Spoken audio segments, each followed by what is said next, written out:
Okay, pwede na po tayo mag-start. Nandiyan na po ba yung magpa-pastoral prayer? All good. So we can start now.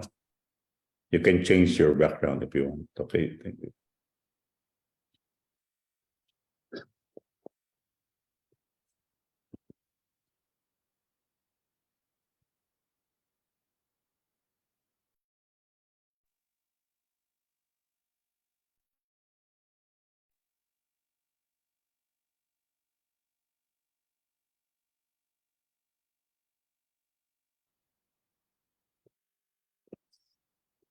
Okay, magandang umaga po sa bawat isa. Bago po tayo patuloy, tayo muna po ay basahin ko lang po ang sinasabi dito sa Salmo. Psalms 91, God is our protector. Sinasabi po dito, those who live in the shelter of the Most High will find rest in the shadow of the Almighty. This I declare about the Lord. He alone is my refuge, my place of safety. He is my God, and I trust him. For he will rescue you from every trap and protect you from deadly disease. He will cover you with his feathers. He will shelter you with his wings. His faithful promises are your armor and protection. Do not be afraid of the terrors of the night, nor the arrow that flies in the day. Do not dread the disease that stalks in darkness, nor the disaster that strikes at midday. Though 1,000 fall at your side, though 10,000 are dying around you, these evils will not touch you. Just open your eyes and see how the wicked are punished.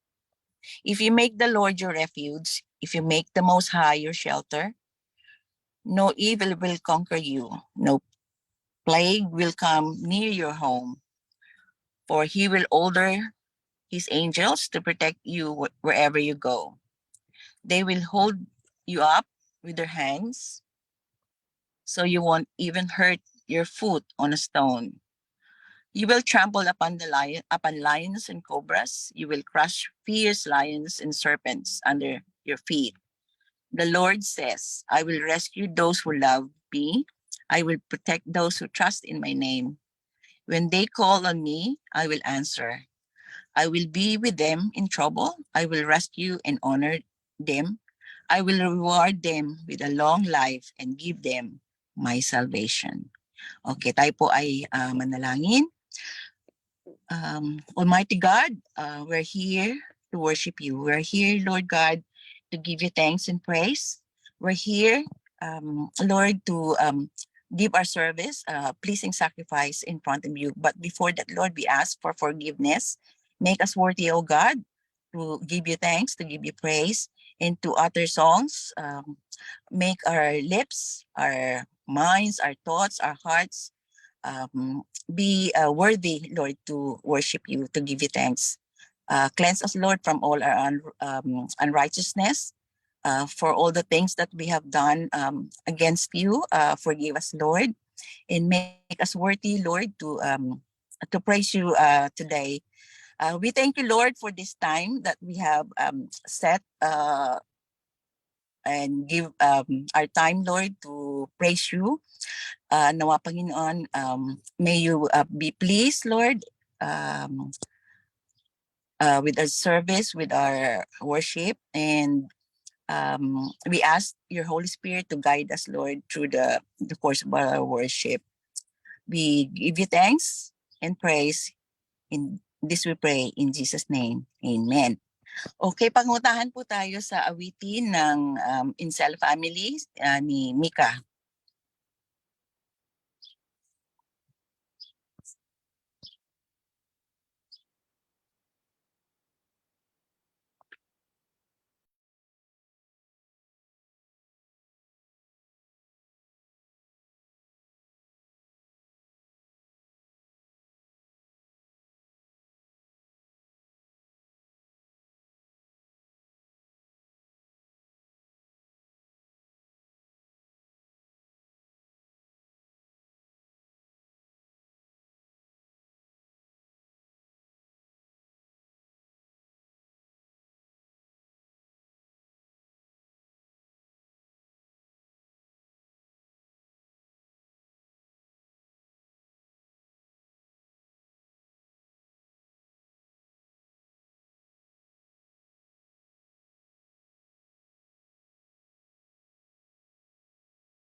Oh, fantasy, you're never asking enough for me. And I will open up my heart. But you set me free. I'm happy to be true. And I'll raise my hands for you. Only see now. I can see you. I can see you. And I wanna go. I can see you. I can see you.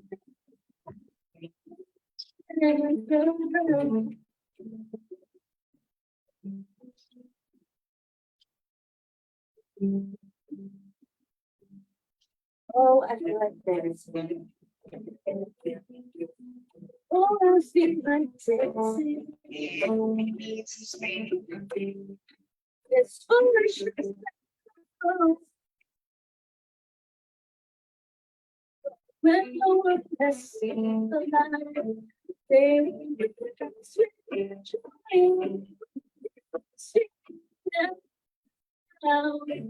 I can sing of your love forever.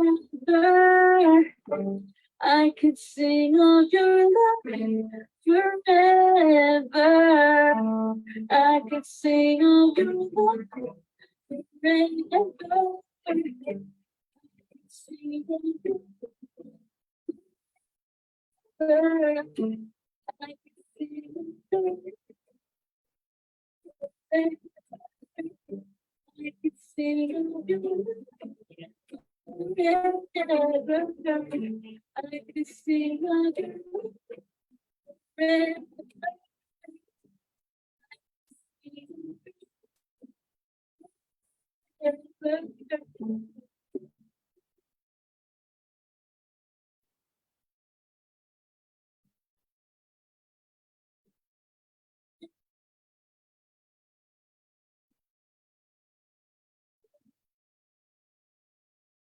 Amen.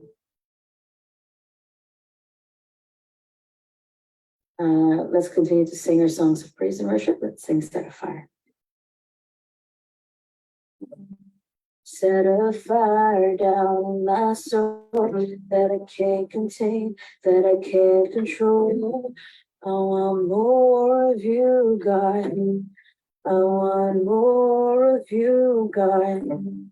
Set a fire down in my soul that I can't contain, that I can't control. I want more of you, God. I want more of you, God.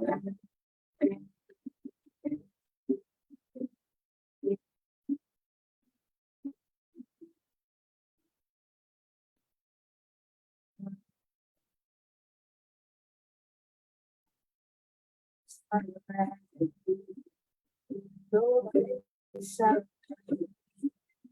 no place I for you and your love, you and your love. No place I,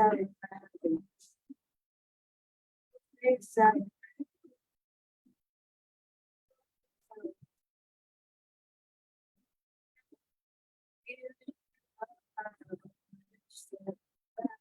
now, one second that I can't control. God, I want more of you, God. That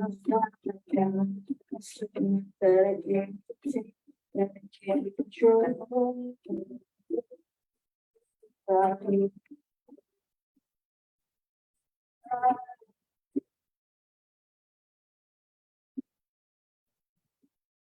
I want more.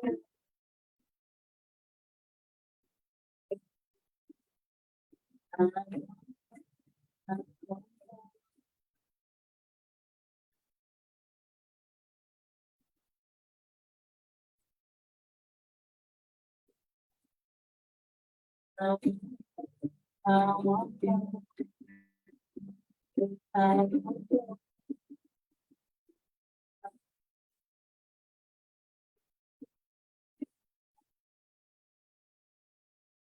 Let a fire down in my soul that I can't contain, that I can't control. I want more of you, God. I want more of you, God. Set the fire down in my soul that I can't contain, that I can't control. I want more of you, God. More of you, God. Set a fire down in my soul that I can't contain, that I can't control. I want more of you, God. I want more of you, God. Set a fire that I can't contain, that I can't control. I want more of you, God. I want more of you, God.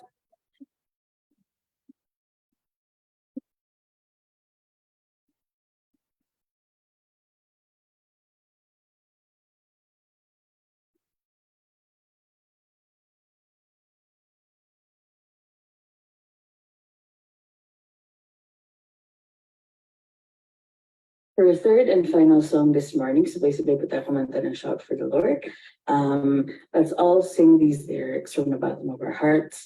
And let's all sing as one. Sabay-sabay po tayo kumanta.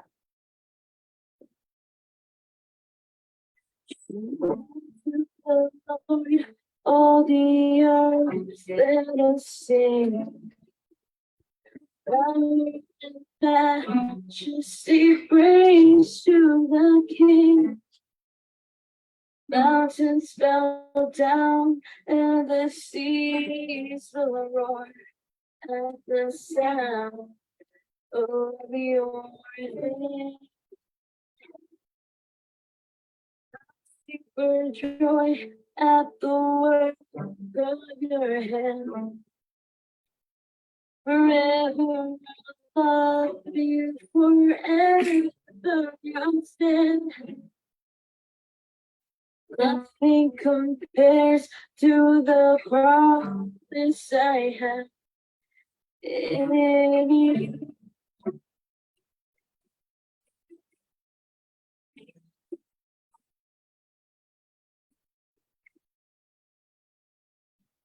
I choose. I choose.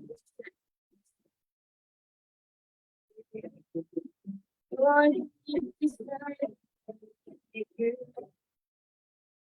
all my day. I want to pray wonders of you. See.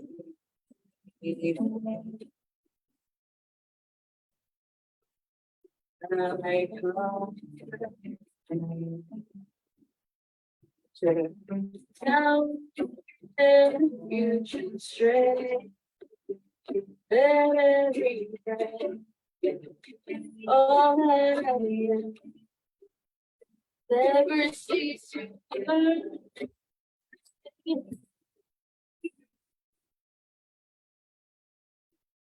Out to then say, our majesty praise to the King.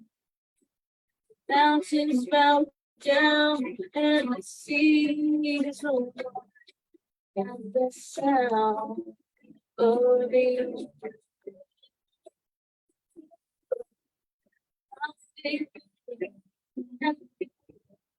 of your hand. Forever and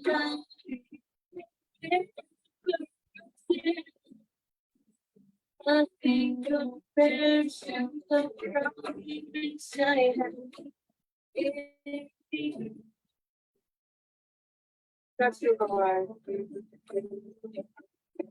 Shout to the Lord, all the earth, let us sing. Our majesty praise to you. Mountains bow down and the seas roar the sound of your name.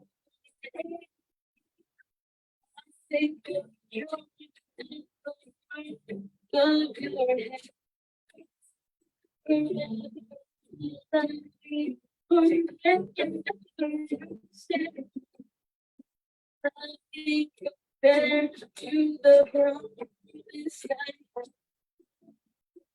Nothing compares to the promise I had. Nothing compares to the promise I had in you.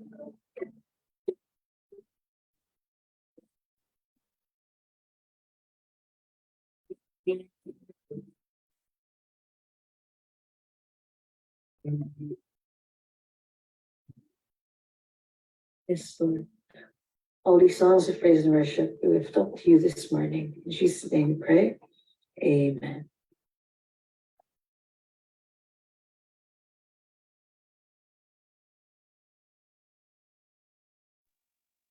Okay, salamat po sa kapatid na Mika. At ngayon naman po pangunahan tayo sa pastoral prayer ng ating kapatid na Jared. Okay, praise God. Hallelujah. Tayo po yung manalangin. Panginoong Jesus, sa mga oras nito muli, Panginoon, maraming salamat, God, sa umagang ito, kung saan, Panginoon, nandito ang bawat isa sa amin, sumasamba sa iyo, pinupuri ka namin, tinataas namin ang dakila mong pangalan sa mga oras na ito, Lord. Salamat, Panginoong Diyos, sa lahat na ginagamit mo sa umagang ito, magmula sa presider, hanggang sa matapos, Lord, hanggang sa mensahe mo. Nilalapit namin sa iyo sa mga oras na ito, God. Ang bawat isa, God, na nandito sa aming mga kapatiran, kahit hindi kami nagsama-sama, malayo ang bawat isa sa amin, Lord, ba't ang iyong pag-ibig at ang iyong kapangyarihan, Lord, ang nagbubuklod sa amin. Maraming salamat, Panginoon, sa banal na Espiritu. Maraming salamat sa iyong presensya, Panginoon. Nais po namin, Panginoong Diyos, na ikay pasalamatan at maitaas sa aming mga buhay sa mga oras na ito. Tanggapin mo ang aming paglapit sa iyo, Lord. Tanggapin mo ang aming pagpupuri sa iyo, Panginoon. At huwag mong hayaan, Panginoong Diyos, na ang kaaway ay maging hadlang, magkaroon ng hadlang sa aming pagkatipon-tipon sa mga oras na ito. Patuloy niyong linisin ang aming puso, Panginoon. Patuloy mo kaming baguhin sa araw-araw, Lord, na ang iyong mensahe sa mga oras na ito, na pagadalhin ng aming Pastor Jojo, ay maitanim namin, Panginoong Diyos, sa aming mga puso at isipan, Panginoon. I-bless mo, Panginoon, ang iyong mensahe sa umagang ito. At ganoon din po, Panginoong Diyos, ang bawat pamilya ng Phil-Insid Fellowship, nilalapit ko po rin po sa lahat ng aming mga pangailangan sa araw-araw. Spiritually, physically, materially, Panginoong Diyos. Maraming salamat, Lord, na ang bawat isa ay pinaproteksyonan mo, Panginoon, sa lahat ng aming mga ginagawa sa araw-araw, God. At sa araw na ito, Panginoong Diyos, nais naming ikaw ang mamuhay sa amin, Lord. Ikaw ang maghari sa aming mga puso. Salamat, Panginoong Diyos, sa iyong kapangyarihan. Nilalapit ko rin po ang mga plano, Panginoong Diyos, sa Phil-Insid Fellowship Ministry, God, sa lahat ng mga leader, pastor, sa aming mga napag-usapan sa hinaharap. Patuloy kayong mag-una, Panginoong Diyos, at i-bless mo, Panginoon, ang aming mga dalangin. Dahil alam namin, Panginoong Diyos, sa iyo lamang ang katugunan ng mga panalangin ito. Na sa iyo lamang, Panginoon, ang mga answers prayer, Panginoong Diyos. Dahil ikaw ang Diyos na makapangyarihan sa lahat. At ikaw ang aming Diyos na sinasampalatayahan, tinataas sa aming buhay. Maraming salamat sa iyo, Panginoong Diyos. Patuloy niyong i-bless ang ministry ito na sa aming mga leader, sa mga pastor, kahit si Pastor Jojo na nasa Australia, mga plano. na magkaroon, Lord, ng ministry doon. Patuloy niyong i-bless din po upang palawakin, Panginoon, ang iyong mga gawain dito. Ganun din po dito sa New Zealand. Sa aming pastor, assistant pastor, Alexander, patuloy niyong i-bless din po ang kanyang pamilya. Sa lahat ng mga kailanganin, Panginoong Diyos, sa pag-a-apply ng visa sa immigration, na maging smooth ang lahat, Lord. Walang mga hadlang. At amin pong pinaniwalaan ito. Salamat, Panginoon, sa araw na ito, God. Sa aming papatuloy, Panginoong Diyos, sa lahat ng mga church na bukas ngayon, sa mga oras na ito, patuloy niyo i-bless, God, na ikaw lamang ang masamba sa bawat isa. At ikaw lamang, Lord, ang mapupurihan, Panginoon. Patuloy niyo kaming bubuhin, Lord, sa araw-araw. Salamat muli sa umagang ito. Salamat sa lahat ng papapala. Hayaan mo ang banal na Espiritu, Panginoon, na siyang maghari sa aming mga puso, sa aming kalagitnaan, sa aming buhay, Panginoon Diyos. Hanggang sa matapos ang gawain ito, ikaw lamang ang maitaas sa aming buhay at mapasalamatan. Ito ang aking dalangin, Panginoon, sa umagang ito sa pangalan ng iyong anak na si Jesus. Amen.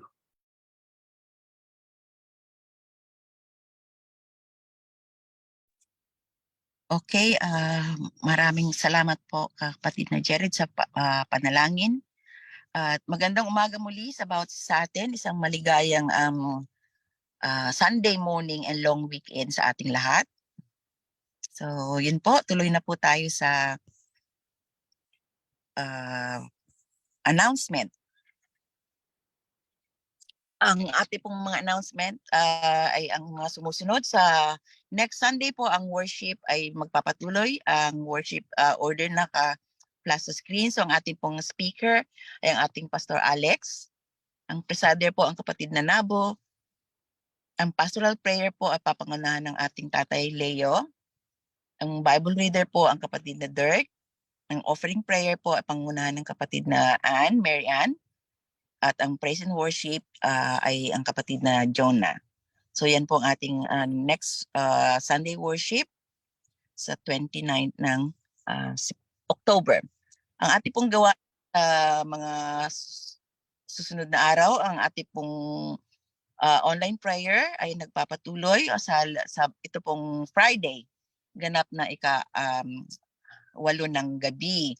So, ang susunod na screen po ay ang lineup ng magpipray. So, makikita niyo po ang mga pangalan niyo dyan. Just tingnan niyo lang po kung anong mga items, prayer items ang naka-assign po sa inyo. Ang sa Sabado din po ay nagpapatuloy ang ating Bible study sa pangunguna ng ating kapatid na Heidi. Ito po ay ganap na ika-7:30 ng gabi via Zoom. Ang young adult naman po ay nagpapatuloy din sa kanilang gawain. Sa Sabado din po, ganap na ika-7 ng gabi. So, dadako na po tayo sa sharing and testimonies. Inaanyayahan po ang merong mga meron pong natanggap na pagpapala. Pwede niyo pong i-share sa oras na ito. You can unmute yourself and share your blessings. Bago mo na mag-share, gusto ko lang ibalita yung kasi nag-open na yung Target at meron din tayong another place just sa may Glenfield. So second week po ng November, meron tayo na uling face-to-face worship and praise God sa mga available na places. And yung party ng Phil and Said, ito ay December 17. Tandaan po natin yun. December 17, ito ay magkakaroon ng salo-salo at celebration ng Kapaskuhan. And meron din tayong gawain. Ang gawain pong ito ay ito ay pagbibigay din or feeding or similar activity ito. So pupuntahan, community service to, outreach ng church dyan sa lugar sa Auckland na kung saan ay magbibigay tayo, dadalawin ang mga nangangailangan at bibigyan ng sort of stuff either ito sa December or January. Yan po yung mga mapagpalang mga gawain, no, na pinagkaloob sa atin ng Diyos. And tuloy ko na sa sharing dito po sa Sydney, sa Australia. Patuloy na nagpapasalamat ako sa Lord sa kanyang paggagabay sa akin dito na sa work. Nag-start ako ng training and nagpapatuloy na mabiyaya yung company na napuntahan ko. And pangalawa, doon po sa ministry. And I would like to thank God kasi nag-open din siya ng ministry dito na kumbaga kahit nandito sa Australia, nakikita ko yung way na ginagawa ni Lord.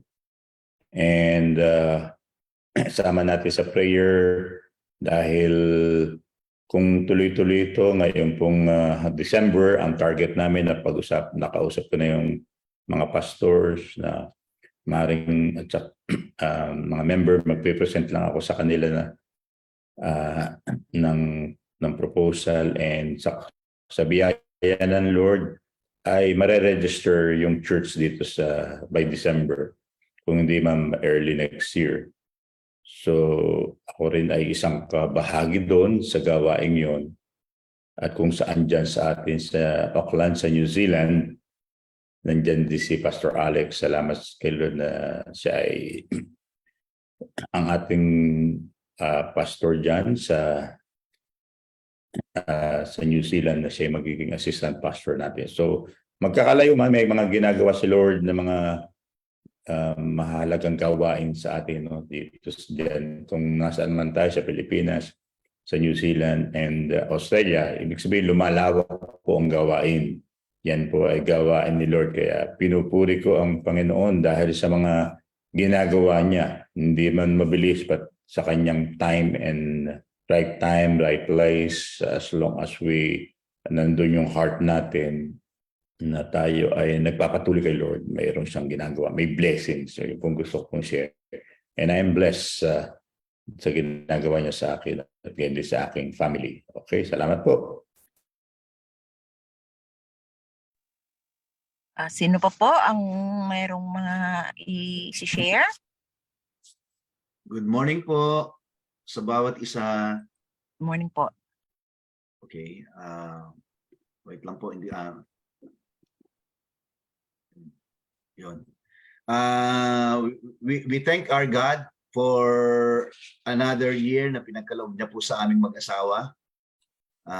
Kami po ay nagdiriwang po ngayon ng aming pong anniversary. Yan. Marami pong salamat sa ating pong Panginoon. And we hope na patuloy na ang pagsama ng Panginoon na maging sentro ng buhay namin palagi, ang ating pong Panginoong Hesus. Sama niyo po kami sa panalangin. Marami pong salamat. Amen.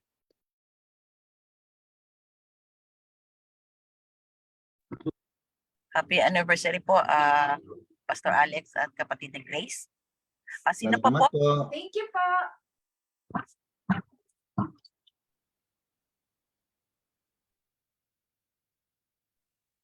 Okay, kung wala na po, tayo po ay siguro by next Sunday, kung sino po ang meron pang isi-share, inaanyayahan po mag-share din or by next Sunday. Okay, tayo po ay magpatuloy. Dumako na po tayo sa prayer ng tithes and offering. Inaanyayahan po ang kapatid na Vicky para pangunahan tayo sa tithes and offering prayer. Okay, magandang umaga po sa ating lahat. Tayo po ay dadako na sa ating tithes and offering na panalangin. Tayo po ay yumuko at manalangin. Panginoong Hesus, muli salamat po o Diyos sa araw na ito o God, sa pagkakataon muli na ipinagkaloob mo sa amin para kami makapagkaloob sa iyo ng aming mga ikaputhandog. Muli salamat po o Diyos sa kalakasang ibinigay mo sa amin sa buong isang linggo o God, sa mga sa hininga o God, kalusugan, pag-iingat mo sa amin o God, sa pagtungo namin sa aming trabaho, sa aming pag-uwi, sa physical na kalakasan upang magampanan namin ng tama ang aming mga trabaho o God, sa aming mga isip upang sa ganun maging aktibo kami kung ano yung dapat naming gawin o God. At salamat din po na ginagamit mo kami, Panginoon, na kami maging pagpapala sa mga kumpanyang aming pinagtatrabahuan. Ganun na rin, Panginoon. Salamat po sa pagpapalang ipinagkakaloob mo sa mga kumpanya na aming pinagtatrabahuan upang sa ganun, Panginoon, ay doon kami kumukuha ng aming mga sahod, O God. Pagpalain mo nga po ang aming mga pinagtatrabahuan upang sa ganun, O God, ang kami na mga trabahador ay mapagpala rin sa pamamagitan nila. At salamat din po, Panginoon, dahil tunay nga, alam namin ang aming mga ibinibigay ay hindi napupunta sa wala. Ito, O Diyos, ay nagagamit para sa ikalalawak ng iyong gawain. At tunay nga, sabi mo rin sa iyong salita, kapag kami ay nagkakaloob ng aming mga ikapo, O God, iyong bubuksan ng durungawan at pintuan ng langit upang ibuhos ang masaganang pagpapala sa amin, Panginoon, na tumutupad sa iyong mga salita, O God. Tunay, Panginoon, na sabi mo nga sabi rin sa iyong salita na hindi lamang po namin ito pakinggan, kundi ito, O Diyos, ay aming isa pamuhay, O God. Manahan kami, mabuhay kami ayon sa iyong salita at alam namin na ang bawat gagawin namin sa aming buhay ay may katagumpayan kung ang aming mga ginagawa ay may pagsunod at naaayon sa iyong mga salita. Kaya salamat po, O Diyos. Alam namin itong ipinagkakaloob namin ay galing din naman sa iyo, O God. Ito ay hindi bayad, kundi ito, O Diyos, ay pagsunod namin sa iyong mga salita at alam namin, Panginoon, habang kami sumusunod sa iyong salita, ang pagpapala ay masaganang dadaloy sa iyong mga anak na sumusunod nito, O God. Kaya salamat po, O Diyos. Tunay nga, pagpalain mo ang lahat na nagbibigay ng ikaputhandog. At nawa nga po, Panginoon, mabigyan ka namin ng kaluguran sa paraang ito ng aming pananampalataya, O God. At salamat po, O Diyos, muli kami nagbabalik ng papurit parangal sa makapangyarihang pangalan ng aming Panginoong Hesus. Amen.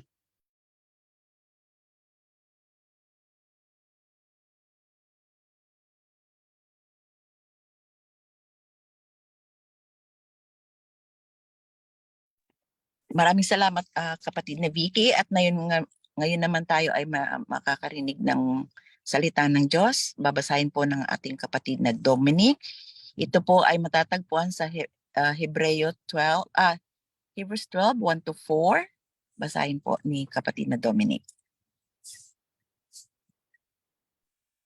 Morning po sa ating lahat.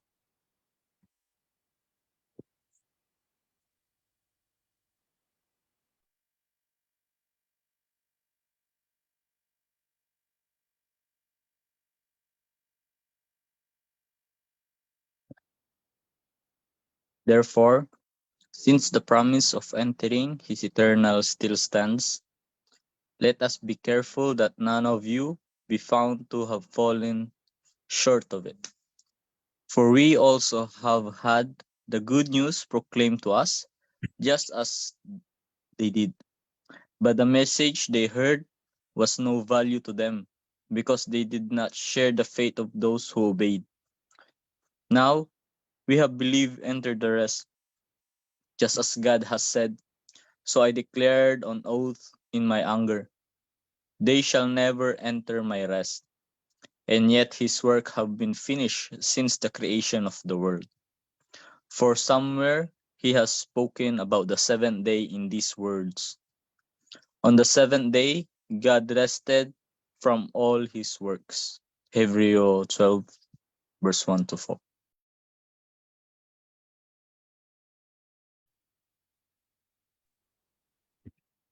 Salamat, pagpalain nawa ang pagkabasa ng kanyang salita. Salamat kapatid na Dominic. At ngayon naman tayo ay dadako sa pakikinig ng salita ng Diyos, sa mensahe ng Diyos para sa ating for today. Ito po ay dadalhin ng ating Pastor Jojo Asi. Thank you. So salamat kay kapatid na Janet, kay kapatid na Mika doon sa pangunguna sa awitin at sa mga nag-pray at nag-read ng ating Bible. Salamat po sa inyong lahat at gayon din magandang umaga mga kapatid. Good morning sa ating lahat, and tayo ay magpapatuloy para mag-aral lang kanyang mga salita mula doon sa binasa sa Biblia. No? Ang ating pong nasa ika-4th week na tayo ng month ng October, and nagpapatuloy tayo doon sa ating pong tema. Diba? Ang tema natin ay spiritual strength. And sa pag-aaralan natin ngayon ay yung topic natin is Jesus as the source of the spiritual strength. Mula doon po sa ating binasa kanina, doon sa Hebrews chapter 12, 1-4, gusto pinaya ko kayong buksan niyo uli ang Biblia. At tingnan natin mga kapatid, ano ba yung mga message ni Lord dito na ating matututunan at ma-apply natin sa ating buhay sa ikalalago ng ating pananampalataya. Yun na naman ang nais ng Panginoon, tayo lumago, tumatag at magpatuloy tayo mga kapatid. Yan ang gusto ng Panginoon. Alam niyo mga kapatid, a few weeks ago or few months ago, I have met many workers I have met many pastors bago ako umalis sa New Zealand din hanggang dito. Hanggang dito na marami akong na-meet ng mga pastors, and I heard and learned a lot, and some good news and some bad news. No, alam niyo in serving the Lord, there are heaps marami tayo na experience na struggles. They have experienced trials, difficulties, temptation, etc. na nalaman ko at narinig ko. So when I heard good news, kapag nakakarinig ako ng mga magagandang balita about sa tagumpay ng ministry doon na ginagawa nila sa buhay nila sa Pilipinas, sa New Zealand, Australia, sa Canada, sa US, no, I praise God kasi kapag natutuwa ako dahil kung gumagawa at kumikilos ang Panginoon. But when I hear bad news, no, like yung falling down from trials and temptation, and marami po mga kapatid, no? So I feel bad and sad, no? So ang makikita natin mga kapatid na talagang hindi nagiging madali, no? Kasi yung iba mas matagal pa sa akin sa ministry, but nagkakaroon, nagpo-fall sila sa iba't ibang problema, and kaya kinakailangan talaga natin mag-pray at lumapit sa Panginoon, at hindi tayo, alam na nakikita ko habang iniisip ko yun, ay kinakailangan talagang mag-guard tayo sa dahil ang gawa ng kaaway ay nandyan, no? Lagi siyang nakabantay. But para tayo mga kapatid, dahil sa ating pag-aaralan, titingnan natin na paano tayo magiging matibay, magiging matatag. Kasi Jesus is the source of our spiritual strength. No? So mahalaga po yung topic na to. Tingnan natin sa Hebrews 12, 1-4 yung pong sinasabi dyan, and makikita natin kung anong nais ng Panginoon pa sa atin para tayo magpatuloy tayo dahil nandyan si Kristo sa atin. So samahan niyo po ako sa panalangin, at ako po mananalangin para i-bless pa tayo sa ating pong pag-aaral. Okay, so Father God, thank you for the opportunity to preach, to share your word, and I pray that i-bless mo ang bawat isa sa amin na makikinig ng iyong salita. At gayon din po, Panginoon, ako nagagamitin mo, tago mo ko sa iyong likuran, at ikaw magsalita sa akin. Allow me, Lord, to say the word, yung gusto mong i-preach, yung gospel of truth, and i-bless mo ang mga salitang ito dahil ito'y mula sa iyo. Sa pangalan ni Kristo Jesus, nagpapasalamat ako, Panginoon, O Lord, ngayon pa lamang dahil makakamtan namin ang spiritual strength from you, O Lord Jesus, and ang blessing from you na umaapaw. In Jesus' name, we pray to God be the glory. Amen. So sa ating pong pagpapatuloy mga kapatid ay 3 bagay lang ang ating pag-aaralan. Gusto ko pong basahin muli sa inyo sa Tagalog. No? Sabi po rito sa Tagalog naman, kaya nga dahil napapaligiran kayo ng napakaraming saksi, tanggalin natin ang anumang balakid at ang kasalanang kumakapit sa atin. Buong tiyaga tayong tumakbo at takbuhin nasa ating harapan. Ituon natin ang ating paningin kay Jesus. Sa Kanya nakasalalay ang ating pananampalataya mula sa simula hanggang katapusan. Dahil sa kagalakang naghihintay sa Kanya, hindi niya iniligtana ang kahiyan ng pagkamatay sa krus. At sa ngayon nakaupo sa kanan ng trono ng Diyos. Isipin niyo kung gaano ang tiniis niyang pag-uusig sa kamay ng mga makasalanan upang hindi kayo manlupaypay o panghinaan ng loob. Hindi pa humahantong sa pagdanak ng dugo ang pakikipaglaban niyo sa kasalanan. So, ang una po nating puntos na makikita po rito kung paano tayo lalakas ang ating pananampalataya at paano tayo magtatagumpay. The first one is, narinig na natin ito in the past, but ngayon po nakita natin sa Hebrews 12:1-4 ay yung una, fixing eyes unto Jesus. No? So looking to Jesus for spiritual strength. Yan po yung makikita natin. So sinasabi doon sa Hebrews 12, no? Si Jesus, siya yung founder and perfecter of our faith. Jesus is the source of our spiritual strength. So ano bang ginawa ni Jesus? No? In-endure niya yung cross ng Calvary. Siya ay yung mga shames, no? yung pag-aalipusta sa kanya, yung masasakit na salita, hindi lang masakit kasi talagang sinugatan siya, pinako siya sa krus, sinaksak dito sa tagiliran, at marami siyang mga sugat, tiniis yun para lang tayo ay magkaroon tayo ng mapatawad tayo sa ating mga kasalanan. Inalay niya yung kanyang buhay sa atin. So makikita natin yung strength na mayroon si Jesus na ginawa para lang tayo ay magkaroon ng mabiyaya at mapatawad tayo sa ating mga kasalanan. Alam niyo, there is a danger if we fix our eyes to pastor or sa mga believers. No? Alam niyo, sa mga karanasan natin, kapag ang sa mga church, kapag siya ay nakatingin ng kanyang eyes sa pastor, ay ang nangyayari, ang iba, ina-idolize na nila. Alam, iba yung idolize, admire. Ina-admire mo siya kasi meron siyang magaling siyang magsalita, meron siyang charisma sa mga tao. That is good, you are admiring them. But ina-idolize mo yung isang pastor, kumbaga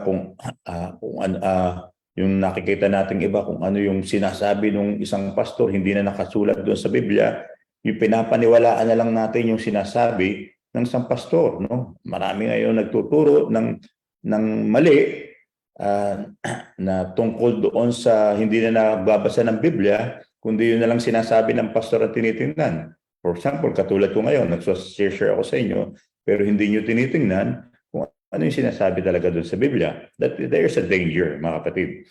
At marami ang nangangaral ngayon ng mali doon sa katuroan ng Biblia, pero tinitingnan nila kung ano sinasabi ng pastor, ito na sinusunod. So merong danger, mga kapatid. Ang tinuturo dito sa Biblia is fixing our eyes unto Jesus. So kapag tayo ay nakatingin kay Jesus, ano ibig sabihin doon?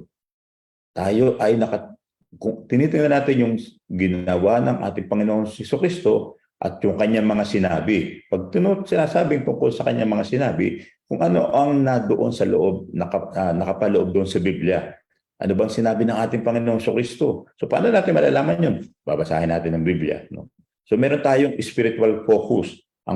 Kapag ang focus natin ay si Christ, ang focus natin ay ibig sabihin ang salita ng Diyos. Ang focus na to, this focus helps believers avoiding distractions and stay committed to their faith. Kasi nakatingin tayo sa ating Panginoong Jesucristo. No?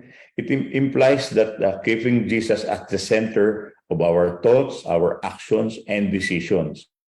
Alam niyo, yung mga nakatingin doon sa pastor o sa mga believers, katulad na sinashare ko sa inyo kanina, may mga nalaman ako na kilala pa na ang iba ay nahulog sa kasalanan. Dahil nahulog siya sa kasalanan, ang gagawin ng mga believers at saka mga unbelievers, they judge him or her easily, quickly. Sabi nila, ay, ganyan pala yung pastor na yan. Kala ko ba malakas yan? So ang iba, nakakalungkot, nanghina na.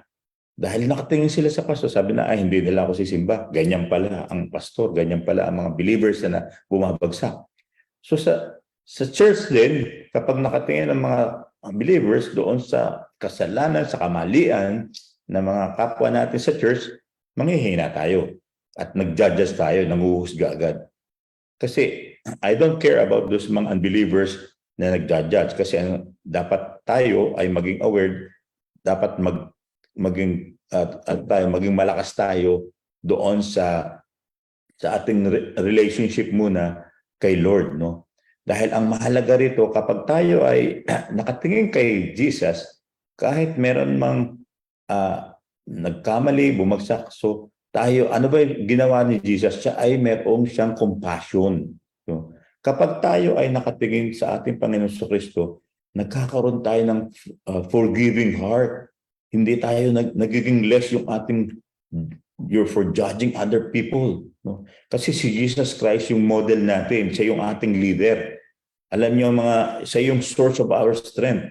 Si Jesus Christ, kapag nakita niya ang mga katulad nung siya nangangaral for 3.5 years doon sa Israel, nakikita niya ang mga tao, nakikita niya ang mga pangangailangan. Hindi niya nakikita yung face nila, kundi nakikita niya yung kalagayan nilang spiritual, yung kanilang mga pangangailangan, yung kanilang needs. And then nagkakaroon siya ng compassion. Ang pagtingin niya is, paano ko matutulungan ng mga taong ito? Anong ginawa niya? Pinagaling niya, pinag-pray niya, nilayhan niya, binuhay niya ang mga patay. Pinakain niya. So kapag tayo ay nakatingin sa ating Panginoong Kristo, nagiging iba ang ating nakikita sa mga tao, sa kapaligiran natin, sa ating kapwa at maging sa ating sarili. Kasi tayo ang reflection ng mga believers, siya yung reflection ng kay Kristo. Dahil tayo na kay Kristo na, binago na tayo. At ang ating source of strength ay si Christ. At yung ating relationship kay Jesus Christ, dahil tayo ay nasa Kanya, na connected na tayo sa Kanya, tayo ay lumalakas. Nag-iiba yung ating pagtingin, nag-iiba yung ating compassions, no? Meron tayong eyes din ni Jesus, nakikita natin ang mundong ito, bakit ba nagkakaroon ng kaguluhan ng mundong ito? At anong pinapakita ng Panginoon na sa kabila ng kaguluhan ng mundong ito ay merong kapayapaan. Bakit? Kasi nakatingin tayo kay Christ. Hindi natin nakikita ang mga maling bagay. Yung mga negatibong nangyayari, ito ay napapalitan ng mga positibo. Kasi nagkakaroon tayo ng faith sa ating Panginoon Kristo. Dahil pinanghawakan natin yung kanyang mga salita. And the more na tayo nananalangin, nag-aaral, at sinabubuhay natin ang kanyang mga salita. The first one, di ba? Mahalaga na we fix our eyes unto Jesus. At pangalawa po mga kapatid, ay ano bang sabi rito? No? Sabi doon basahin ko sa inyo muli sa verse 1. Kaya nga, dahil tayo napapaligiran ng napakaraming saksi, tanggalin natin ang anumang balakid at ang kasalanang kumakapit sa atin. Sabi niya, patuloy dito, buong tiyaga tayong tumakbo at takbuhin nasa ating harapan. Yan, sinabi ko. So, second point is laying aside our burdens. So, alam niyo yung passage na to, nag-encourage ko sa mga believers to let go. Let go of the burdens and sins that hold us back. No? Ito po ay gumamit siya ng metaphor of race. Kung napakinggan nyo yung mensahe ni Pastor Alex last week, no? Run the race, no? So alam nyo yung binanggit yung weight ng sin, no? So kapag tayo we lay aside our burdens, then we are letting go of burdens. So ito yung we lay aside, nag-i-encourage sa mga believers to lay aside every weight, no? Yung mga bigat doon. Ito yung mga distractions sa buhay natin. Meron tayong mga bigat araw-araw na naranasan. No? If we let go itong mga burdens na to, ito po yung vital step sa ating Christian journey. Kasi ano ibig sabihin? Sa buhay natin, Meron tayong bigat, laging pasampasan natin. Sabi, bakit pa tayo ay hindi maging matagumpay na Kristiyano? Kasi dala-dala mo pa yung bigat na hindi mo pa inilelet go, hindi mo pa binibigay kay Lord Jan. No? So kapag inalis natin yung bigat, no, anong nangyayari? It allowing us to move forward. No? Well, na dire-diretso. Mahalaga po yun sa buhay natin. Di ba? Kapag nilelet go natin yung mga burdens na to, kapag nilet go din natin yung mga kasalanan, alam niyo, kung tayo pinatawad na ng Panginoon sa ating mga kasalanan, pinatawad na tayo, period. So ang nagmamatter dito mga kapatid, yung ating belief, yung ating faith kay God. We need to lay aside our burdens. Ang natutunan ko bilang pastor, nung una ako sa ministry, talagang bigat na bigat ako doon sa ministry. Kasi siyempre kapag may nakikita kang mga umaalis o lumalayo sa Panginoon, nalulungkot ka. Nalulungkot ako.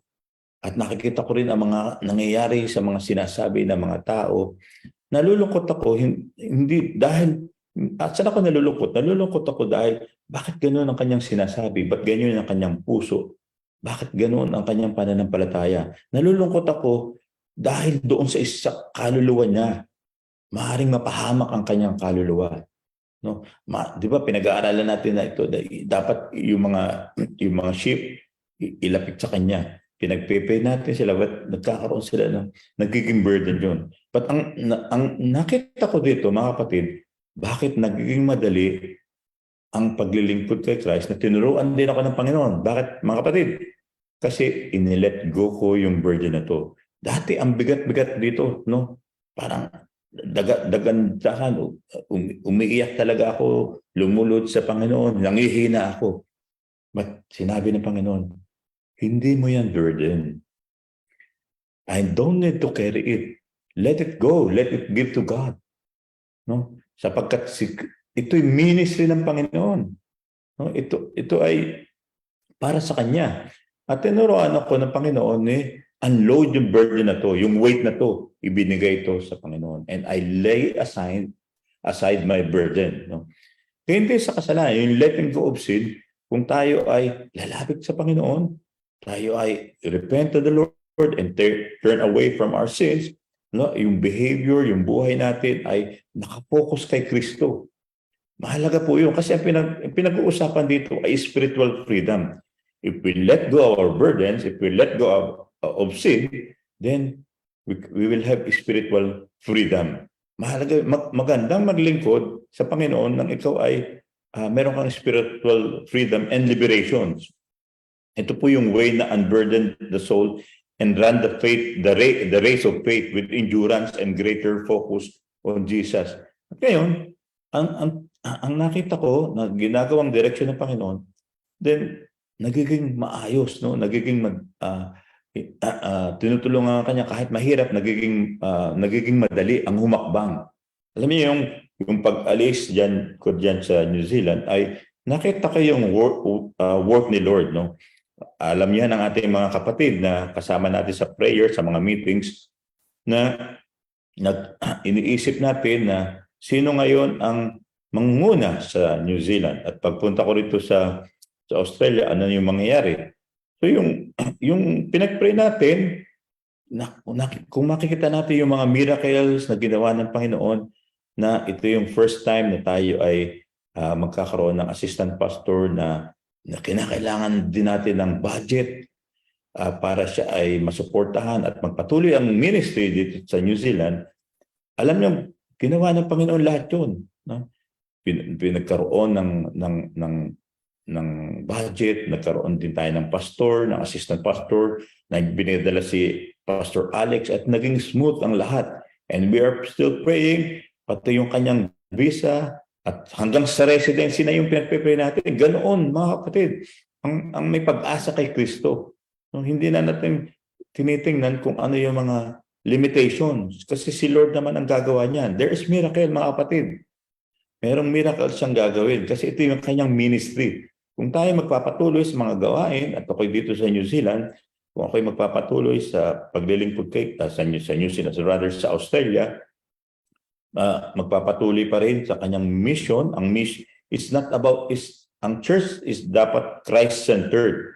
Tayo mga pastor, tayo mga manggagawa, tayo mga leaders, tayo ay mga katiwala lang ng Panginoon. Nagpapatuloy tayo, nakatingin tayo kay Kristo. Hindi tayo nakatingin sa leader, sa pastor o kung sino man, kundi nagpapatuloy tayo doon sa mission ng Panginoon.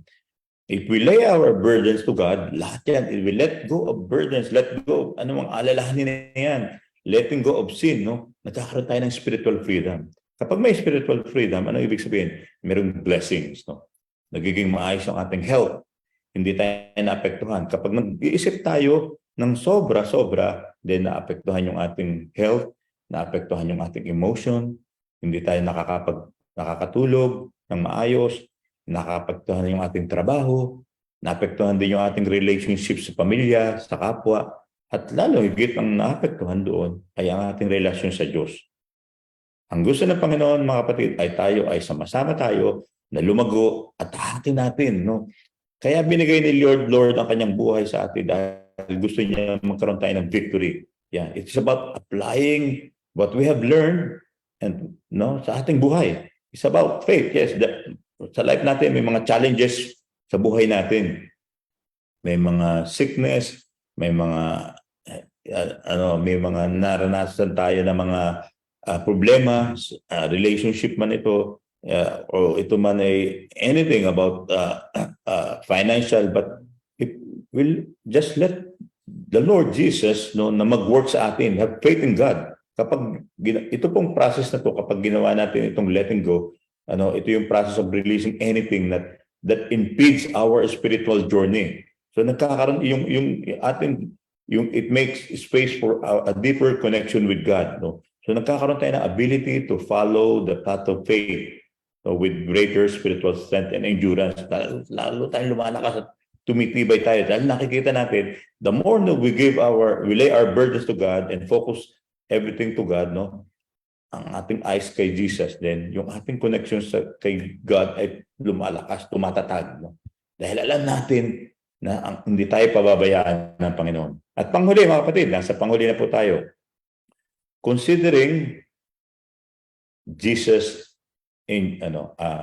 endurance. Ito po yung panghuli. Considering Jesus endurance. No? Alam niyo yung ginawa ni Jesus Christ. Kung tayo nakafocus kay Christ, no? Tingnan natin yung ginawa ni Jesus Christ doon sa krus ng Calvary. No?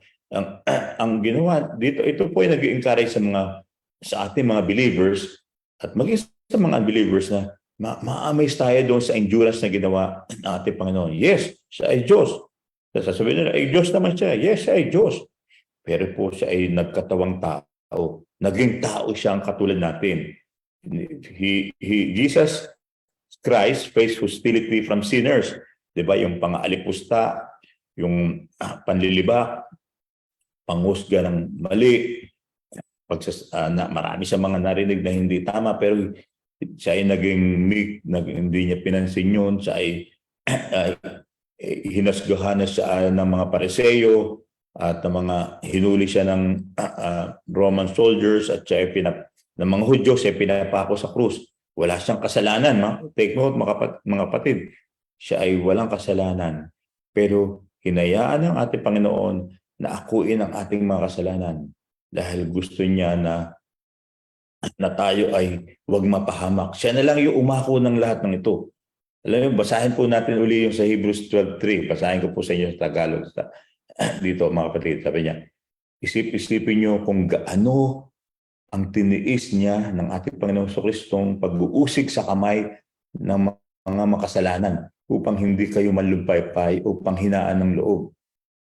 Mga kapatid, no? Upang hindi kayo manlupaypay o panghinaan ng loob. Ito po yung ginawa ng ating Panginoong Kristo. Alam pong makikita natin dito, mga kapatid. So kapag nakatingin tayo kay Jesus, no, we reflect on His sufferings. No? Ano pong ginawa ng Panginoong doon sa crucifixion? No? Nakita natin doon, i-emphasize dito yung physical and emotional pain ng ating Panginoong Kristo. Went through siya sa maraming mga kahirapan, pero mayroong plano ng Panginoon, no? Kasi nagbibigay din ito ng kapag tayo nakatingin kay Jesus, nagbibigay din ito ng spiritual encouragement. Kasi si Jesus Christ ang source of our spiritual strength. Kapag nagko-contemplate tayo, pag sinabi nagre-reflect tayo sa ginawa niya, yung intense suffering niya, nagkakaroon tayo ng peace, nagkakaroon tayo ng motivation. No? Nakita natin yung ability ni Jesus to endure habang nung siya nagkatawang tao, to endure hardship. No? At pinapakita rin dito yung bilang tao o naging tao siya o nagkatawang tao, yung kanyang yung kanyang unwavering faith and commitment to his mission.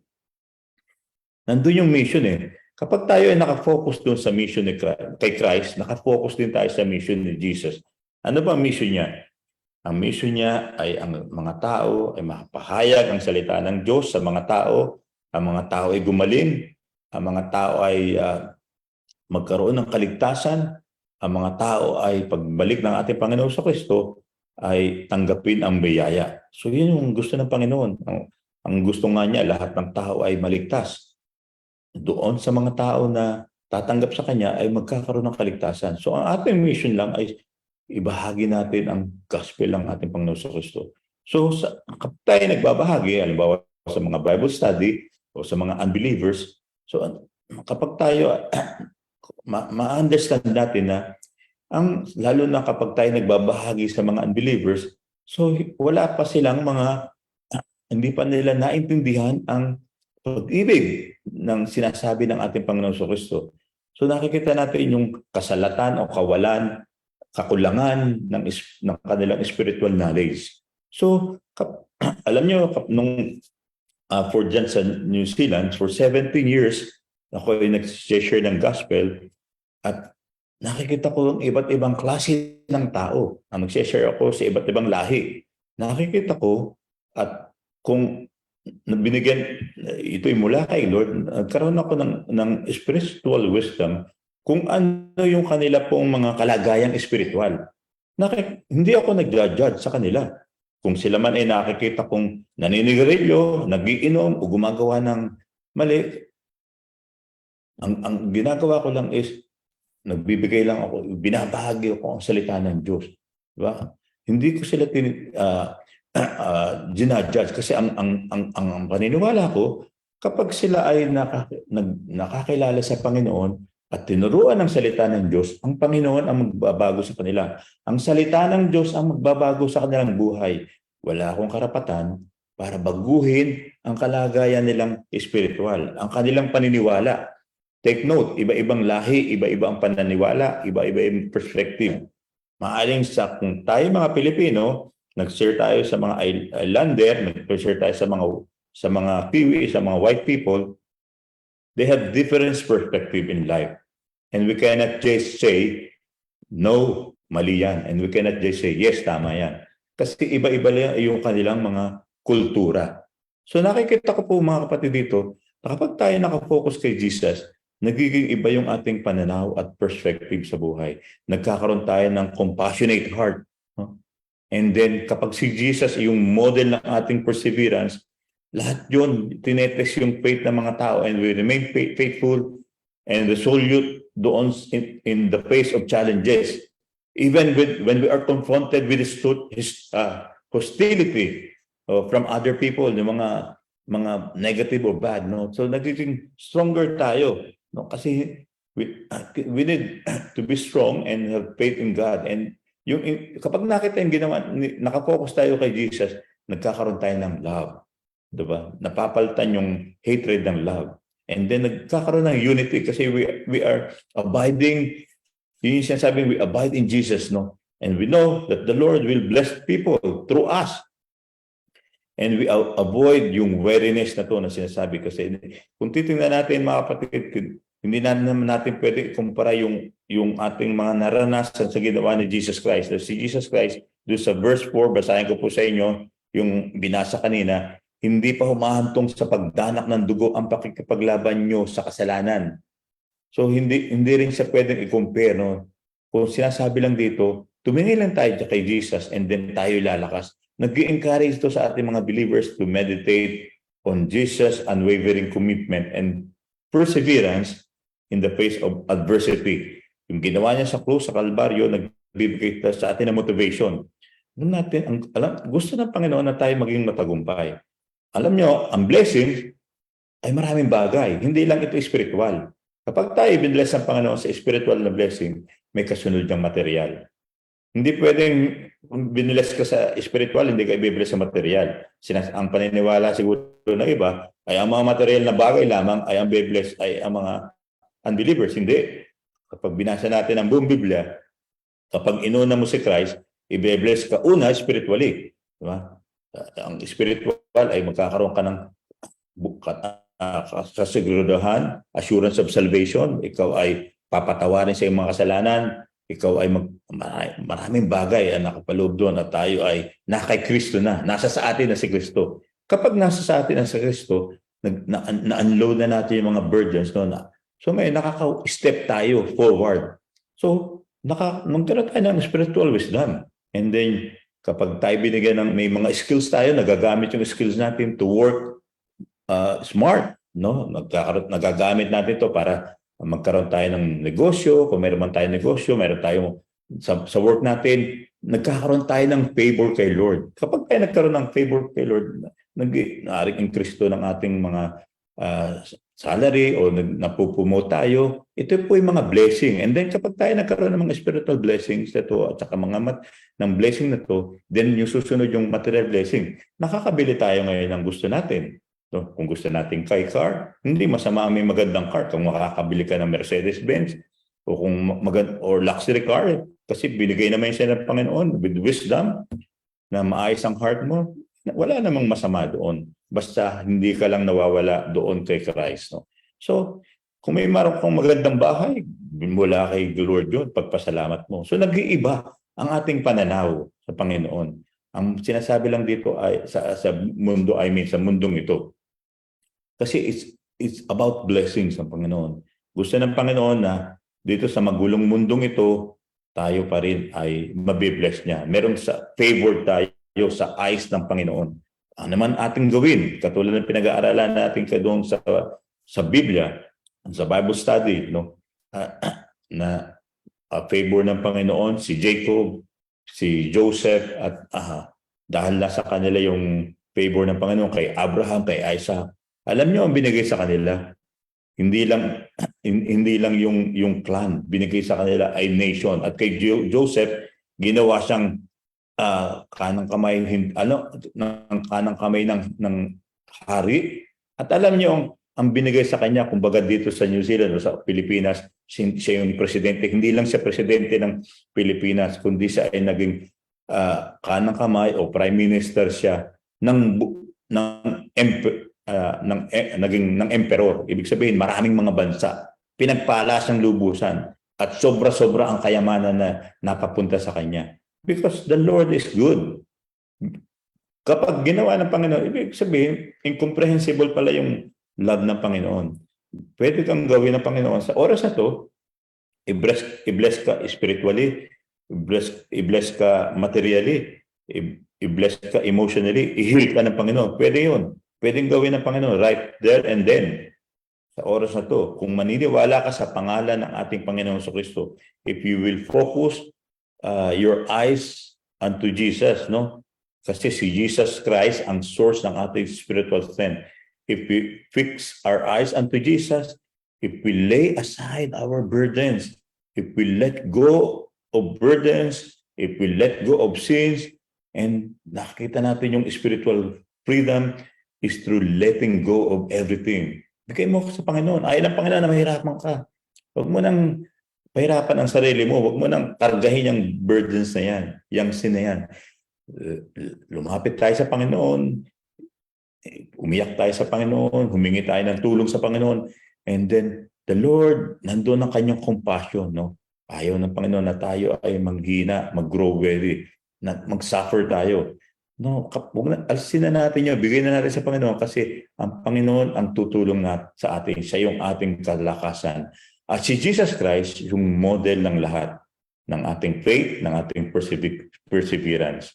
At dahil doon, sa panalangin ko sa oras na to, ikaw ay gagaling at lalakas at pagpapalain ka ng ating Panginoon. Papuri sa Diyos At tayo po ay manalangin sa oras na to upang ibalik natin ang papuri sa kanyang pangalan.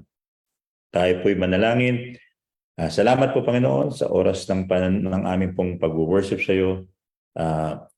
Ang lugar o panahon ay hindi naging sakabal, but still, O Lord, ay napagbubulay-bulayan namin, na i-share namin yung iyong salita. Nawa i-bless mo ang salitang ito at sino ang makarinig ng salitang ito sa oras na ito ay pagpalain mo gumaling sa kanyang karamdaman in Jesus' name.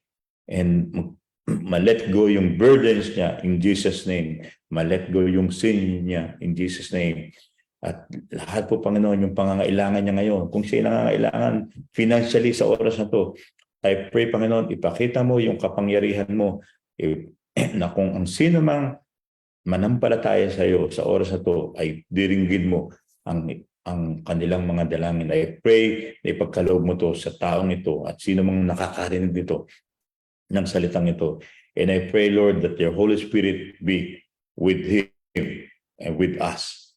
At salamat po, Panginoon, sa iyo dahil sa oras na to ay tinuturuan muli kami na i-fix namin yung aming eyes, yung aming thoughts, yung aming hearts sa iyo lamang, Panginoon.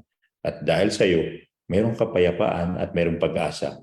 Salamat po sa lahat ng ito, aming Panginoon Kristo. At ibigay mo sa amin ang bendisyon at pagpapala na nagmumula sa iyo. May the love of God, the fellowship of the Holy Spirit, and the grace of our Lord Jesus Christ be with you all. In the mighty name of Jesus, to God be the glory. Amen and amen. Praise the Lord. Magandang tanghali po sa ating lahat at purihin po ang ating Panginoon. Praise the Lord po. God bless. Salamat Salamat po. po. Thank you po. Thank you for the word of God. Thank you po. Happy Sunday all. Thanks. God bless us all. Thank you po. Salamat sa inyo.